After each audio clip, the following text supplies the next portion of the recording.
Fellow South Africans, earlier today, the International Court of Justice in The Hague in the Netherlands issued a ruling that is a victory for international law, for human rights, and above all, for justice. As the South African government, we welcome the decision of the International Court of Justice.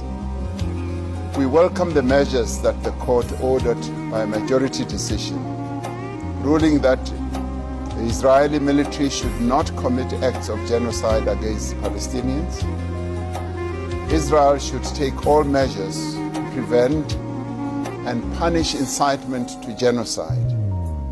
Furthermore, it should take immediate and effective measures to allow basic services and humanitarian assistance, and it should also preserve evidence of what is happening in Gaza.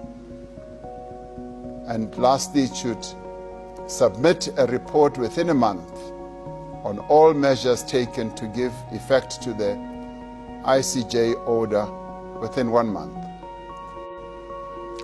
After more than half a century of occupation, dispossession, oppression, and apartheid, the Palestinian people's cries for justice have been heeded by an eminent organ of the United Nations. Today, Israel stands before the international community, its crimes against the Palestinians laid bare. Since October last year, the people of Gaza have been the victims of bombardment and strikes from land, sea, and air. Homes, refugee camps, and entire neighborhoods have been destroyed, and not even schools and hospitals and religious places have been spared. The people of Gaza have been deprived of electricity, fuel, food, and medical supplies. According to the United Nations, more than 25,000 people have been killed during Israel's war with Hamas. And we hold the view that this has been collective punishment against Palestinians in the Gaza Strip. Among the dead are relief workers, United Nations staff who have died in their hundreds, as well as journalists who have also died in their hundreds. More than 16,000 of the dead are women and children. In October 2023, the United Nations Children's Fund said, Gaza has become a graveyard for thousands of children, born and unborn. According to the United Nations, thousands of children were killed in just the first 3 weeks of the current conflict. As South Africa argued in its application to the International Court of Justice, the high civilian death toll and the sheer scale of the devastation that has resulted from Israel's response to the 7th October attacks is vastly disproportionate to the claim by Israel that it has been acting in offense. We have called Israel attacks on Gaza genocidal acts, acts for which Israel should and must be held accountable. The effective order that the ICJ has granted today is that there is a plausible case of genocide. This marks an important first in our quest to secure justice for the people of Gaza. Some have told us that we should mind our own business and not get involved in the affairs of other countries. Others have said it was not our place. And yet it is very much our place as a people who know too well the pain of dispossession, discrimination, state-sponsored violence. We are also a people who were the victims of the crime of apartheid. We know what apartheid looks like.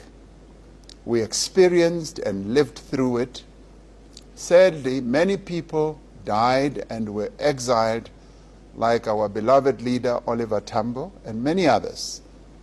Others were jailed, like the father of our democracy, Nelson Mandela, and many others. That, for us, was the face of apartheid.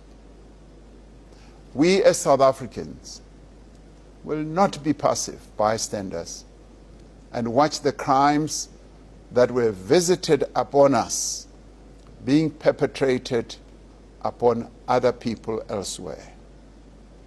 We stand on the side of freedom for all. We stand on the side of justice. 30 years ago, following our first democratic elections, President Nelson Mandela declared, "Let there be justice for all. Let there be peace for all.